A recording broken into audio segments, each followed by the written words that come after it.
Hello to all my story lovers. Welcome back in Storytime channel. I'm Pallavi reading interesting storybook for you. Today's book is Wise and Otherwise, written by the great Sudha Murty.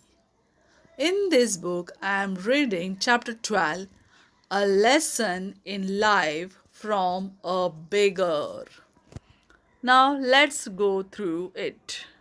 Meena is a good friend of mine. She is an LIC officer earning a good salary. But there was always something strange about her. She was forever unhappy. Whenever I met her, I would start to feel depressed. It was as though her gloom and cynicism that way of spreading to others. She never had anything positive to say on any subject or about any person. For instance, I might say to her, Meena, did you know Rakesh has come first in his school? Meena's immediate response would be to belittle the achievement. Naturally, his father is a school teacher, she would say. If I said, Meena, Shweta is a very beautiful girl, isn't she? Meena would be pessimistic. When a pony is young, he looks handsome. It is age that matters. Wait for some time. Shweta will be uglier than anyone you know. Meena, it's a beautiful day. Let's go for a walk. No, the sun is too hot and I get tired if I walk too much. Besides, who says walking is good for health? That's no proof. That was Meena. She stayed alone in an apartment as her parents live in Delhi. She was an only child and had the habit of complaining about anything and everything. Naturally, she wasn't very pleasant company and nobody wanted to visit her. Then one day Meena was transferred to Bombay and soon we all forgot about her. Many years later, I found myself caught in the rain at Bombay's Flora Fountain. It was pouring and I didn't have an umbrella. I was standing near Akbar Ali's, a popular department store, waiting for the rain to subside. Suddenly, I spotted Meena. My first reaction was to run, and even in that pouring rain, I was anxious to avoid being seen by her, having to listen to her never ending complaints. However, I could not escape. She had already seen me and caught hold of my hand warmly. What's more, she was very cheerful. Hey, I'm really excited. It's nice to meet old friends. What are you doing here? I explained that I was in Bombay on official work.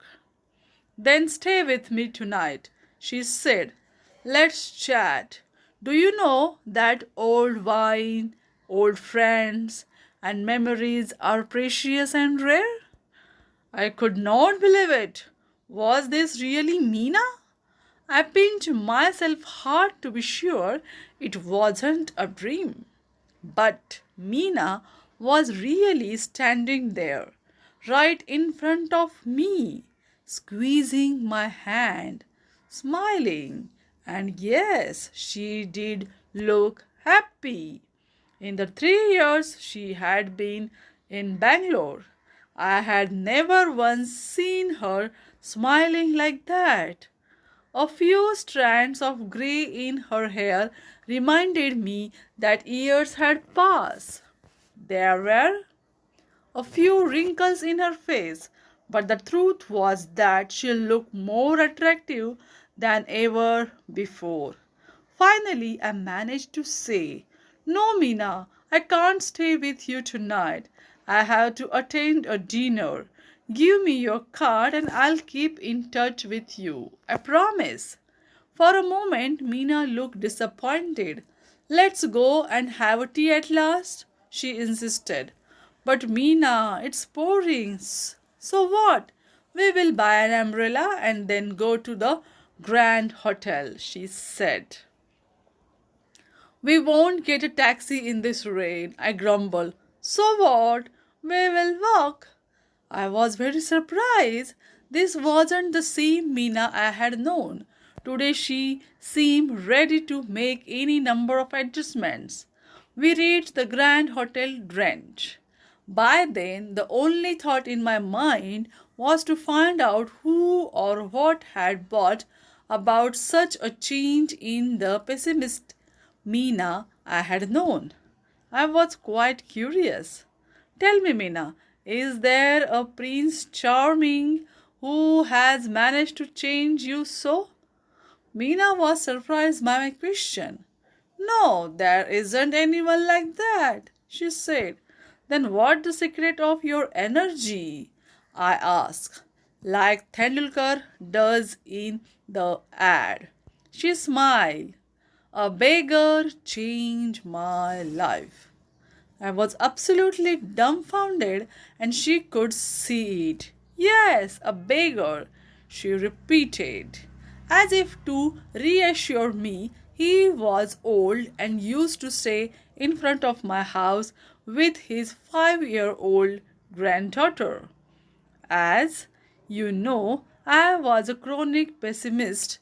I used to give my leftovers to this beggar every day. I never spoke to him, nor did he speak to me. One monsoon day, I looked out of my bedroom window and I started cursing the rain. I don't know why I did that because I wasn't even getting wet. That day, I couldn't give the beggar and his granddaughter their daily quota of leftovers. They went hungry, I'm sure.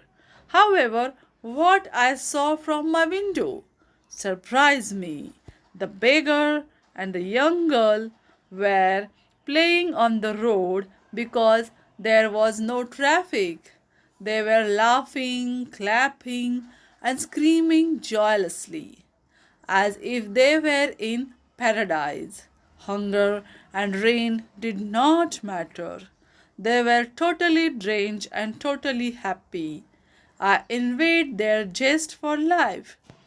That scene forced me to look at my own life. I realized I had so many comforts, none of which they had.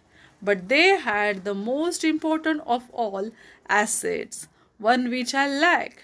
They knew how to be happy with life as it was. I felt ashamed of myself.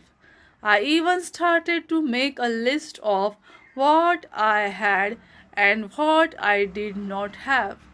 I found I had more to be grateful for than most people could imagine. That day, I decided to change my attitude towards life, using the beggar as my role model. After a long pause, I asked Mina how long it had taken her to change. Once this realization dawned, she said, it took me almost 2 years to put the change into effect. Now nothing matters. I am always happy.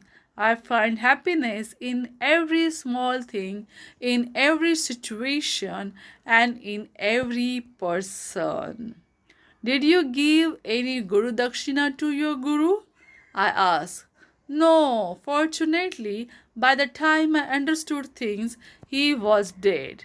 But I sponsored his granddaughter to a boarding school as a mark of respect to him.